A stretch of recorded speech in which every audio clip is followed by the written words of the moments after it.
Hi, class.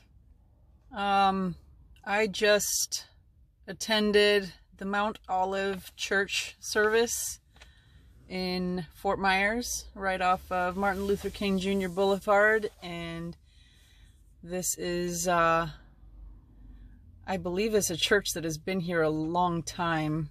I'm not sure how old or how long, but my mother was the one that told me about it. And it's an African Methodist and Episcopal church. And so I put on my Sunday best this morning and I drove over there, not knowing what to expect, just knowing that it was a Christian service. And I grew up Catholic and going to a Hispanic mass. And also on my adopted American side, I've been to Methodist church in Tennessee, so this was a really interesting new church experience for me. And I got there, I was afraid I was going to be late, so I was a little nervous about that. But when I got there, I was right on time, and people were just arriving, and the service started a little bit late anyway, about 15 minutes. It was supposed to start at 11. It started about 11:15. And it was a lot longer than I expected. I think I came in with this bias that it was going to be about an hour long, which what I've been used to. It was about 2.5 hours long, and the structure and the overall vibe was completely different from anything I had ever experienced. Everyone was very welcoming. It was a very positive experience. There was several parts of the service that stick out. One of them was, there was a part, and there were several sermons throughout. It wasn't just a single sermon, which is what I've always known. It was several different components where there was a sermon. There was a lot of singing. So it's a good thing I enjoy singing. Otherwise, I don't know if someone's not used to that might be an uncomfortable experience. But there was a lot of singing, which I enjoyed. And the choir was absolutely beautiful.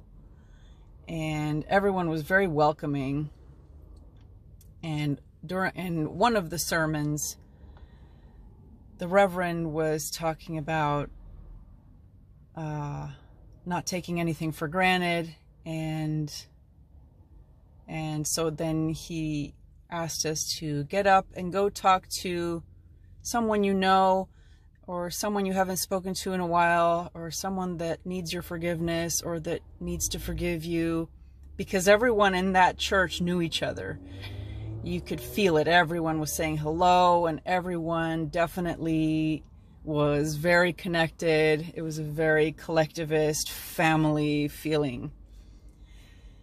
And so when the time came to go and reach out to someone you haven't talked to in a long time, I obviously didn't know anyone, but a lot of people approached me and said, "Is it your first time? My name is so-and-so. What's your name? Welcome. I hope you come back." And the first woman that walked up to me, because it took a few seconds. I was sort of looking around the room, and everyone had found someone already to say hello to. And I turn around about 2 seconds, and there's a woman there, and she looks at me. She's like, "I'll come and hug you. You look a little lost." And she just made me feel so comfortable and so welcome. And from that point on, it was easier to sort of like get out of the pew and walk around a little bit and say hello. And it wasn't just a handshake. It was hugs. It was "I love you." It was expressive. There was no holding back of emotions. So, you know, as soon as it was okay, as soon as they said things like "I love you" and "welcome" and "God loves you," I found myself saying them back. "I love you too," and "God loves you too," and "God bless you too."